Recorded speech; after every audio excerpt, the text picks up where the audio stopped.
Você está exausto, como se estivesse carregando o mundo nas suas costas? Você acredita que precisa compreender mais sobre a palavra de Deus e ter certeza que não está sendo enganado por todos esses ventos de doutrina que sopram por aí hoje? Falsos mestres, falsos pregadores, falsos profetas que, em vez de pregar a palavra de Deus, a Bíblia Sagrada, ficam lá usando um monte de frase de efeito, prometendo mundos e fundos. Palavras que alimentam o ego, mas não te levam realmente para um verdadeiro encontro com Deus, para o íntimo com Deus. Misturam coisa do mundo com igreja. Será que isso tudo está na Bíblia Sagrada? Eu convido você, mais uma vez, a clicar o quê? No botão que apareceu aqui e conhecer o nosso programa de teologia. Deus abençoe sua vida.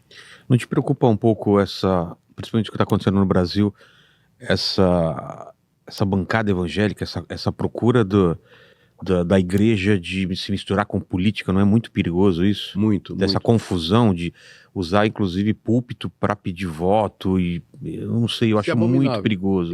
Você acha perigoso e eu acho perigoso e abominável. Eu não queria falar alguma coisa mais pesada, mas eu concordo, é abominável. É mesmo, tem nada a ver. Isso aí é um desvirtuamento muito grande do que é o evangelho. A igreja não pode se comprometer com a política partidária, porque ela perde a liberdade para ser profética. Ela tem que ser a voz de Deus. A igreja tem que alertar os governantes, tem que advertir de que quando eles estão extrapolando as suas funções, dizer para eles que há um Deus sobre toda a terra e que governa o mundo, que eles estão naquela posição porque Deus os colocou ali. Romanos capítulo 13, não tem autoridade que não proceda de Deus, e essas autoridades vão dar conta a Deus de tudo isso. Então a igreja precisa ser livre para ela poder dizer tudo isso. Então, se ela se junta, se ela se identifica oficialmente, ou se junta, se filia, ou se engaja, se compromete com um determinado partido político, uma determinada ideologia, ela não vai poder exercer essa função. E aí vai ficar amordaçada, vai ficar quieta, porque tem rabo preso, né? Tem rabo preso. Na hora que chamam um político para falar lá na igreja, dar o púlpito ao político e tudo mais, em troca de voto, o político vai querer alguma coisa depois. Claro. Né? Ele vai querer alguma coisa depois. Aí e acaba o político virando tarefeiro da igreja para conseguir tijolo para construção, telha para fazer uma reforma. Isso aí não faz o menor sentido. Agora, eu não vejo nada demais, de repente uma igreja convida aí um senador, um deputado para uma reunião com os jovens num sábado, durante a semana, para falar sobre política, né? O que é que... Não tem isso aí, tudo mais. Mas se chama de um lado, chama do outro também. Agora, se envolver mesmo e se comprometer como instituição... E corre o perigo também de idolatria, né? De idolatrar uma pessoa, um ser humano, né? Sem dúvida. Como salvador da pátria. Eu acho também. Não quero dizer nomes, né? Mas a gente não precisa dizer nomes, né? Mas eu vejo para os dois lados, né? Eu vejo que tem idolatria dos dois lados. E não pode falar mal dele, que ele é o escolhido, ele é não sei o quê. E, pô, não é assim, né? Não. A César o que é de César, né? E a Deus o que é de Deus. Exato. Certíssimo. Muito bem. Mas isso é uma coisa que é preocupante ou não? É restrito a pouco? Né? É preocupante. Nunca deu certo no passado, né? Não, nunca deu. E historicamente... né? A mistura de monarquia com igreja.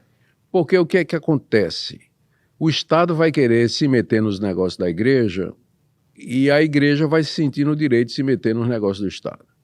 Foi por isso que a ideia do Estado laico teve grande repercussão entre os protestantes históricos. Né? Eles entenderam que o Estado laico era a melhor forma de você estruturar essa relação igreja-Estado. É um Estado em que a igreja seja livre, qualquer igreja, não tem liberdade não tem interferência, e em que o Estado garanta a liberdade de culto. Então isso é interessante, isso é bom, né, para todos, inclusive para os cristãos também. Então, o Estado é laico no sentido de que ele não protege nenhuma religião em particular, mas protege todas em particular, e que ela garante o direito de expressão, de fé, de crença, de culto e de religião de todos, independente de qual seja a religião. Então, esse é o ideal da relação Estado-Igreja. Agora, o que acontece é que Algumas pessoas pensam que Estado laico quer dizer Estado ateu. Não. Não é. Não é. O fato de que o Estado é laico não quer dizer que, por isso, as religiões não tenham a sua liberdade, ou que ocasionalmente o Estado não possa colaborar. Vamos supor, uma igreja quer abrir, tem uma favela, uma igreja quer abrir uma escolinha lá, numa creche, e nada impede que ela possa fazer um contrato com a prefeitura de recursos e outras necessidades para que aquela escolinha possa abençoar aquela comunidade carente lá. Então, é possível, num Estado laico, isso acontecer. Agora, se faz com uma, tem que fazer com todas, não é? Se o Estado dá recursos para uma igreja católica abrir uma creche, tem que dar também para a igreja pentecostal abrir uma creche lá no Alto do Morro. Não pode proteger nenhuma. Então, essa é a visão ideal do relacionamento igreja-Estado.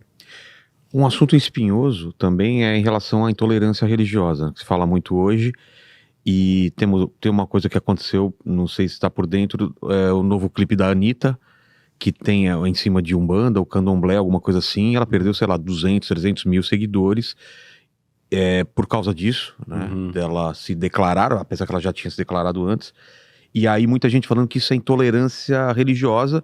Queria colocar esse assunto, se as pessoas que um cristão vai ouvir ou vai assistir, se tem que estar alinhado com a própria fé, e se dentro de uma igreja tem essa liberdade de se falar sobre outras religiões e o impacto disso, né? Se isso é intolerância, se não é. Olha, eu creio que faz parte do DNA do cristianismo histórico o respeito pelo ser humano como um todo. Jesus mandou que a gente amasse o próximo como a nós mesmos. Ele mandou que a gente desse de comer a quem tivesse fome. Se o inimigo tiver fome, a gente tem que dar de comer. Se ele tiver sede, a gente tem que dar de beber. A Bíblia diz que Deus faz com que a chuva e o sol caiam e nasçam sobre todos justos e injustos. É uma passagem muito interessante lá do Sermão do Monte, Mateus de 6-8, onde Jesus fala disso, né, que a bondade de Deus é sobre toda a sua criatura. Então não cabe, eu posso discordar de você se você tiver uma outra religião, mas isso não deveria me levar a tratar você como inimigo e fechar os meus ouvidos para você ouvir o que você tem a dizer. Então, eu quero apenas liberdade para dizer o que eu penso, pregar o que eu creio, anunciar aquilo que está no meu coração. E eu quero garantir que essa liberdade também seja a sua. Se não me engano, não sei se foi Voltaire, mas é uma frase atribuída a alguém que dizia que eu não concordo. É um desses filósofos aí que dizia assim: eu não concordo com o que você diz, mas lutarei até a morte pelo direito de você dizer. Então isso deveria ser característica nossa, dos cristãos.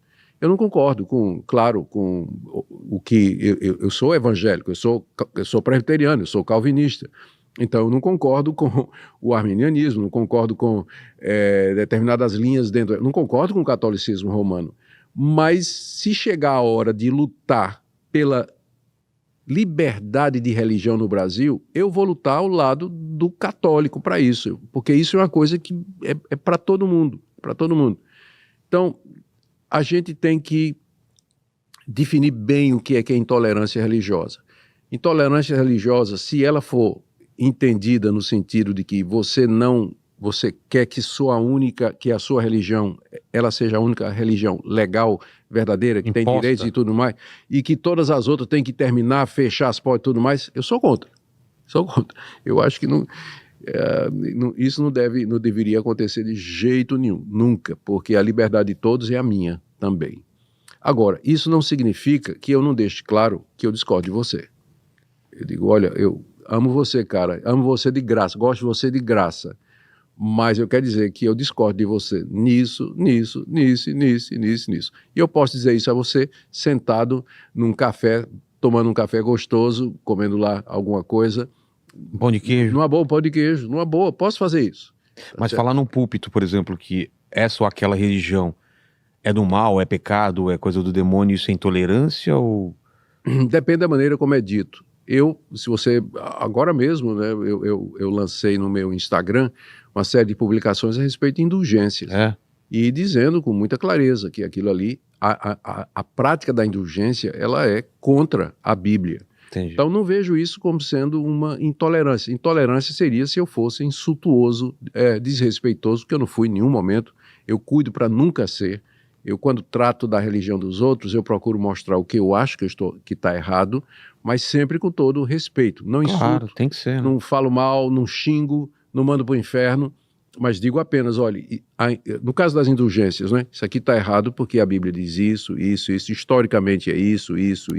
Não podemos aceitar por conta disso. É claro que no fim muita gente vai ficar com raiva de mim do mesmo jeito, mas eu acho que menos do que se eu chegasse e Agressivamente fala. fizesse tudo.